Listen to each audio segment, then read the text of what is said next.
Começamos em Tóquio, onde a maioria dos viajantes provavelmente começaria esta jornada. Esta entrada é chamada de A Mulher Sombra do Subterrâneo de Nishirai.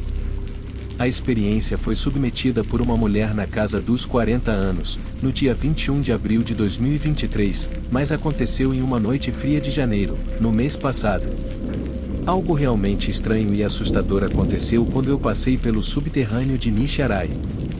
Para quem não conhece, o subterrâneo fica em Arakawa, um distrito em Tóquio, e é apenas um simples subterrâneo usado para permitir que os pedestres cruzem por baixo dos trilhos do trem.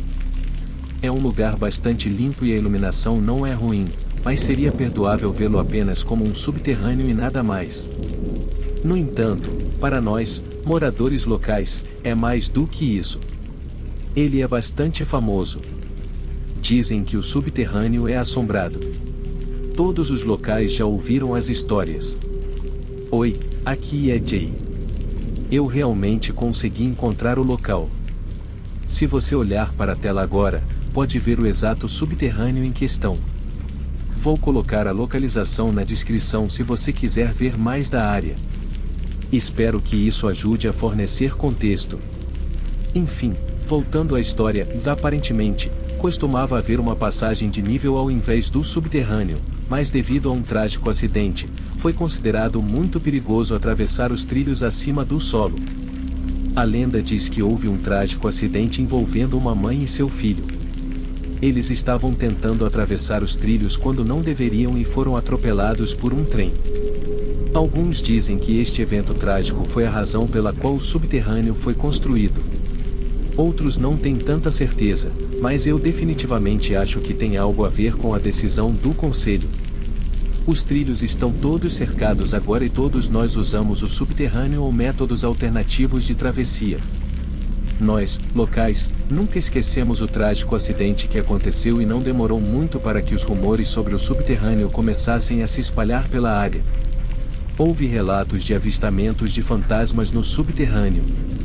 Existem esses espelhos curvos lá embaixo, que permitem ver se há pessoas vindo para não colidir com elas, você sabe, tráfego de pedestres. A lenda diz que você pode ver uma mãe e seu filho aparecerem nesses espelhos. Alguns dizem que uma silhueta sombria de uma mulher idosa também pode ser vista andando por lá à noite. Eu nunca soube se havia muita verdade nesses relatos de avistamentos de fantasmas, mas sabia que alguns locais na área não se aproximavam daquele subterrâneo porque diziam que dava uma sensação ruim. Quanto a mim, eu não acreditava muito nas histórias do subterrâneo assombrado, mas, por alguma razão, eu também não me aproximava dele. Não sei se isso era uma escolha subconsciente ou não, mas quando eu descia na estação Nishirai, usava uma interseção um pouco mais distante. No mês passado, eu saí para o trabalho. Estava no turno da noite, então, quando saí de casa, já estava escuro e sombrio. Eram cerca de 17 horas. Na verdade, saí um pouco mais tarde do que queria, então estava um pouco preocupada em perder o trem e precisava economizar tempo, então, hesitante, decidi usar o subterrâneo de Nishirai naquela noite. Usá-lo seria um atalho e eu não sentia que tinha muita escolha. Percebi, enquanto descia a rampa, que fazia muito tempo desde que eu havia usado aquele subterrâneo. Tenho que ser honesta, estava um pouco assustada naquele momento. Os rumores e as lendas estavam girando na minha mente, mas como eu estava com pressa, consegui empurrar o medo para o lado por alguns momentos. Decidi seguir em frente sem olhar ao redor, apenas entrar e sair o mais rápido possível. Essa era a minha atitude. O comprimento do subterrâneo é de cerca de 15 metros. O subterrâneo é bem mantido e há luzes lá embaixo. É surpreendentemente iluminado e não há grafites lá dentro. Não é um lugar intimidador para se caminhar. É isso que estou tentando dizer. Se você pesquisar sobre locais assombrados no Japão, eles sempre parecem ser prédios abandonados ou santuários desolados onde tudo parece inseguro e quebrado, e há grafites nas paredes. Mas o subterrâneo de Nishirai não era nada disso. Enquanto eu passava por ele, pensava comigo mesma, por que não usei isso por tanto tempo?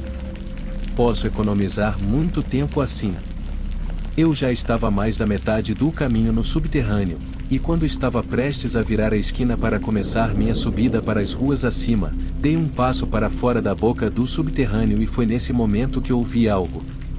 Era um ruído agudo, não muito diferente do miado de um gato ou do choro de um bebê. Acho que, se tivesse ouvido aquele barulho enquanto estava sozinha no subterrâneo, teria ficado apavorada, mas como agora eu estava acima do solo, bem, mais ou menos, não hesitei em olhar para trás.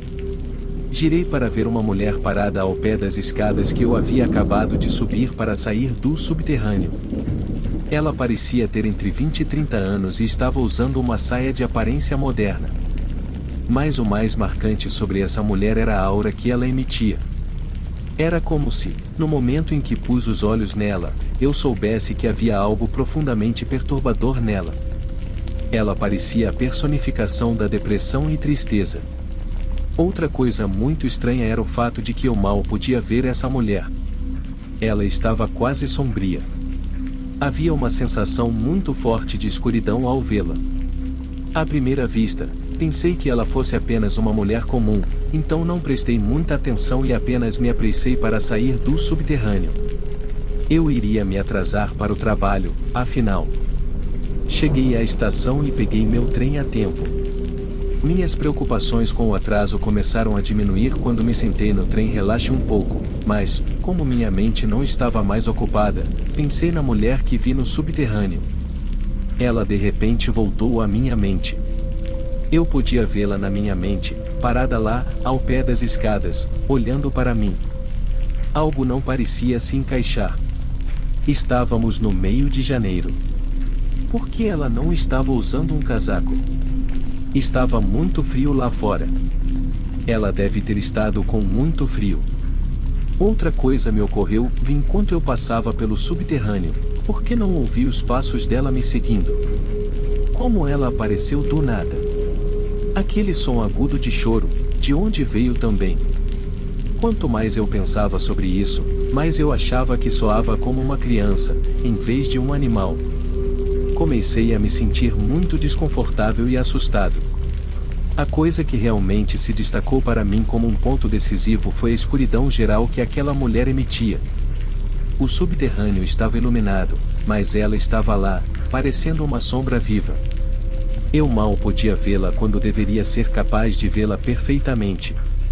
De repente, senti arrepios no trem, calafrios corriam por todo o meu corpo. Aquela mulher era uma pessoa viva? As lendas sobre o subterrâneo ser assombrado eram verdadeiras? Não sei se posso responder a essas perguntas, mas uma coisa que posso dizer é que nunca mais passei pelo subterrâneo de Nichirai. Você não me pegaria morto em qualquer lugar perto dele. Não esqueçam de deixar o like, ajuda demais o canal.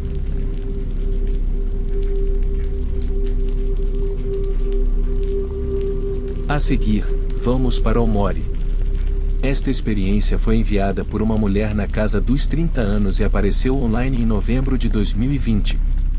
Até alguns dias atrás, eu era uma estudante universitária morando na cidade de Alori, na província de Owari. Eu tinha ouvido falar de vários locais assombrados na minha província, mas nunca me atrevi a ir investigá-los. Eu não ousava colocar os pés em nada remotamente assustador, mas tudo isso mudou quando o calor do verão começou a diminuir e as cores das árvores se transformaram em belos tons de outono, laranjas, vermelhos profundos e folhas douradas estavam por toda parte. Alguns amigos da universidade e eu estávamos comendo em um restaurante local e conversamos sobre como deveria haver uma vista maravilhosa da Ponte Jura nesta época do ano. Olá, Jay aqui.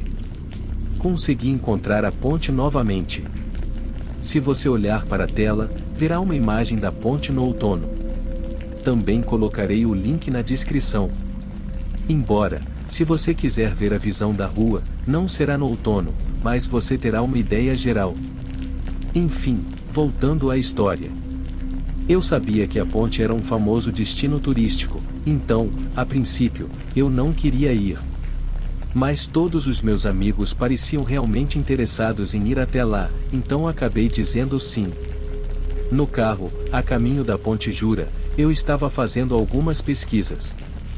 Estava procurando informações sobre a ponte e continuava vendo palavras como o local assombrado aparecendo nos resultados de busca.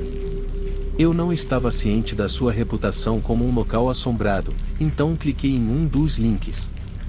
A Ponte Jura tem mais de 122 metros de altura e, devido a essa altura, tornou-se um lugar onde pessoas com problemas vêm para acabar com tudo. Não há números relatados sobre quantas pessoas se jogaram daquela ponte, mas dizem que são muitas. Há uma pequena lenda urbana que diz que, se você olhar para baixo da ponte, será arrastado pelos 122 metros de profundidade pelos espíritos daqueles que terminaram suas vidas ali. Desde então, ouvi dizer que alguns moradores se recusam a ir perto dela. Você também pode encontrar muitas informações sobre essa ponte online, se procurar. Eu estava olhando todas essas coisas assustadoras e notei que minha amiga, que estava sentada ao meu lado no banco de trás do carro, estava espiando meu telefone. Ela olhou para meu telefone e viu uma certa preocupação em seus olhos. Um pouco sobre minha amiga, dela disse que tinha uma espécie de poderes espirituais. Não sei se é assim que se diz, mas basicamente significa que ela pode ver fantasmas. Ela parecia um pouco nervosa depois de ver o que eu estava pesquisando. Apesar de ela parecer um pouco preocupada, a vibração geral do dia era de empolgação. Não era como se de repente tivéssemos ficado apreensivos ou perdido o interesse em ir. Ainda estávamos animados para ir e nos divertir. Um pouco depois, chegamos ao nosso destino, a Ponte Jura. Não parecia haver muitos turistas naquele dia, ou talvez tivéssemos escolhido o momento perfeito para chegar. Estávamos todos muito felizes, sabíamos que poderíamos aproveitar o dia no nosso ritmo, em vez de sermos apressados por uma massa de turistas. Olhei para minha amiga e ela ainda parecia um pouco apreensiva. Ela não parecia estar no mesmo clima que o resto de nós. Eu tinha certeza de que ela mudaria sua energia uma vez que estivéssemos fora do carro, apreciando a paisagem. É apenas uma curta caminhada do estacionamento até a ponte. Os turistas que passamos estavam com grandes sorrisos no rosto e pareciam ter tido um ótimo dia. Antes mesmo de chegar à ponte, fiquei impressionada com a paisagem. É realmente uma visão de tirar o fôlego. Não havia nada além de um lindo mar de folhas vermelhas a perder de vista, em 360 graus ao meu redor.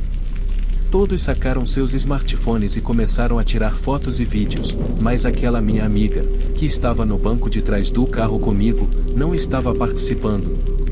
Ela se dirigiu lentamente para as grades de proteção. Ela não estava tirando fotos, parecia estar em uma espécie de transe. Achei estranho, algo parecia errado com ela, então chamei seu nome. Parecia óbvio para mim que seu comportamento havia mudado ligeiramente. Ela ignorou meus chamados e continuou se dirigindo para a grade de proteção com um olhar vazio no rosto. Sem responder a nenhum de nós, outros do grupo também começaram a chamar seu nome. Ela estendeu o braço para o céu e fez um gesto estranho, como se seu braço tivesse sido puxado para baixo, e então começou a baixar a cabeça, como se estivesse olhando para debaixo da ponte. Acho que todos nós não sabíamos o que fazer. Quero dizer, apenas ficamos lá parados, olhando para a cena, meio que nos perguntando o que aconteceria a seguir. Então, ela fez algo que exigiu ação imediata de nossa parte. Ela se inclinou sobre a grade, como se estivesse tentando obter uma visão melhor debaixo da ponte. O peso com que se inclinou para a frente era maior do que o peso que tinha no chão, então começou a avançar lentamente, quase até o ponto sem retorno. Todos corremos até ela e a agarramos, puxando-a de volta. Todos puxamos e puxamos, mas, apesar de haver 3 de nós puxando com todas as nossas forças, parecia que não éramos fortes o suficiente para impedir que ela caísse. Era quase como se algo a estivesse segurando e puxando-a para fora da ponte. Conseguimos puxá-la de volta, totalmente sobre a grade de proteção, e fiquei tão aliviada quando vi seus pés pousarem na ponte, porque sabia que ela estava segura. Eu estava mais próxima de seu rosto enquanto a puxávamos. Por um momento, seus olhos piscaram e ela começou a murmurar algo incompreensível. Ela me assustou muito naquele dia. Assim que seus pés estavam seguros no chão, todos decidimos correr de volta para o carro. Os outros turistas devem ter pensado o pior de nós, não sei. Nossa amiga parecia estar pensando em acabar com tudo, e deve ter sido uma visão chocante, eu acho. Mas não foi assim que vimos a situação. Ela não mostrou nenhum sinal de querer se machucar. Para garantir, todos decidimos ficar juntos naquela noite para vigiá-la. Ela estava muito apática e desprovida de qualquer tipo de emoção. Foi realmente perturbador testemunhar. Na manhã seguinte, ela estava de volta ao seu normal. Foi como se um interruptor tivesse sido acionado durante a noite. Perguntei a ela o que lembrava do dia anterior e ela disse que lembrava de termos ido até a Ponte Jura e chegado ao estacionamento, mas, depois disso, ela afirmou não ter nenhuma lembrança. Ficamos todos surpresos com sua confissão. Como ela não podia se lembrar de nada além de termos chegado ao estacionamento? Então, ela ofegou, como se algo tivesse voltado de repente à sua memória. Ela segurou o braço esquerdo e olhou ao redor da sala, em choque, ou seria pânico? Timidamente, levantou a manga e eu não estava pronta para o que estava prestes a ver. Sua pele tinha marcas de dedos, como se alguém a tivesse agarrado com muita força. Percebendo isso, ela começou a tremer de medo. Alguns dos meus amigos começaram a entrar em pânico também. Eu simplesmente não podia acreditar no que estava testemunhando. Ela disse que estava começando a lembrar de fragmentos do dia anterior. Com uma voz trêmula, parecia que estava à beira das lágrimas. Ela disse que, ao olhar para baixo da ponte, viu um rosto emergindo da escuridão. Ela viu um homem com desespero e ódio nos olhos. Ela podia sentir isso nele, como se estivesse saindo de cada poro do seu corpo. Ele a agarrou e foi ele quem tentou puxá-la para fora da grade, para baixo. Ela também disse que ele estava coberto de sangue. Agora, eu não posso confirmar o que ela viu, mas sei o que vi.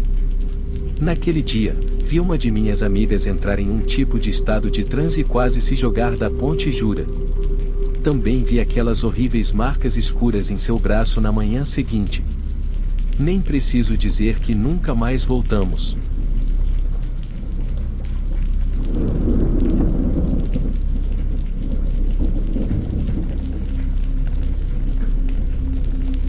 Continuamos em Aomori com uma história que talvez poucas pessoas conheçam, então vou compartilhá-la. Eu moro em Aomori e uma pequena editora local publicou há muito tempo um ótimo livro chamado Histórias de Fantasmas de Aomori. Quero compartilhar uma dessas histórias com você. Pode haver diferentes versões desse conto por aí, mas acho que cobre as partes principais corretamente. Anos e anos atrás, houve uma fome em Tsugaru, e uma mulher estava vagando pelos campos abertos em busca de comida. Ela sentiu o cheiro de arroz cozinhando e foi diretamente até a casa de onde vinha o aroma tentador. Olhou por uma porta aberta e viu um pote de arroz cozinhando. Percebeu que não havia ninguém à vista. A pobre mulher faminta não resistiu, correu até o pote e começou a devorar o arroz. O dono da casa, talvez ouvindo os sons na cozinha, correu de outra sala e pegou a mulher em flagrante. Ele tinha uma lança de bambu afiada pronta, presumivelmente sua arma, e a atingiu no peito. Descarregou toda a sua raiva na mulher faminta e emaciada, tirando sua vida na cozinha. Mas antes que a mulher morresse, ela falou com ele: "Eu sei que é errado roubar, mas tirar minha vida é certo? Parece que agora está feito, mas antes de eu partir, saiba que amaldiçoo esta casa e o nome da sua família. E minha maldição não terminará até que sua linhagem tenha sofrido como eu sofri." A lenda diz que cada criança nascida na casa daquele homem nasceu deformada, e apenas algumas conseguiram sobreviver à infância. Hoje, 8 gerações se passaram com seu nome, e poucas cresceram sem problemas e desafios. Seus descendentes vivem em um lugar em Aomori chamado Fujisakiko. Um é cego e outro sofre de alopecia. Aparentemente, O livro de onde tirei essa história foi publicado em 1973, então talvez ele ainda tenha alguns descendentes vivendo sob a maldição que a mulher faminta lançou sobre sua família. Não tenho certeza, no entanto. É verdade ou falso? Quem sabe? Só sei que queria compartilhar isso com você.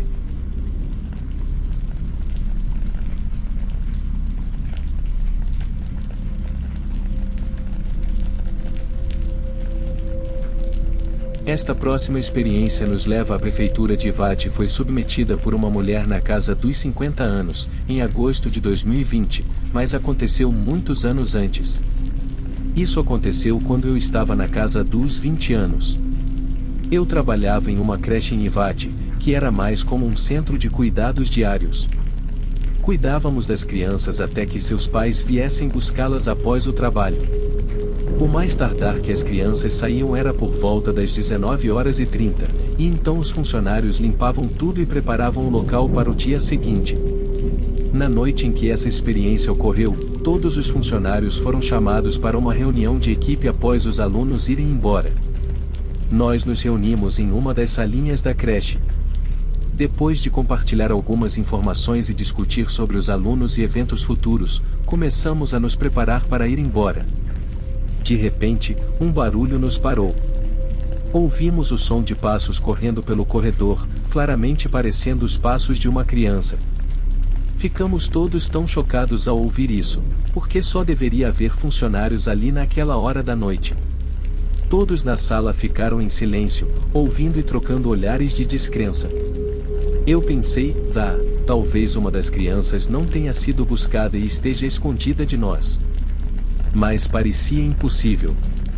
Nunca um pai havia se atrasado tanto para buscar uma criança.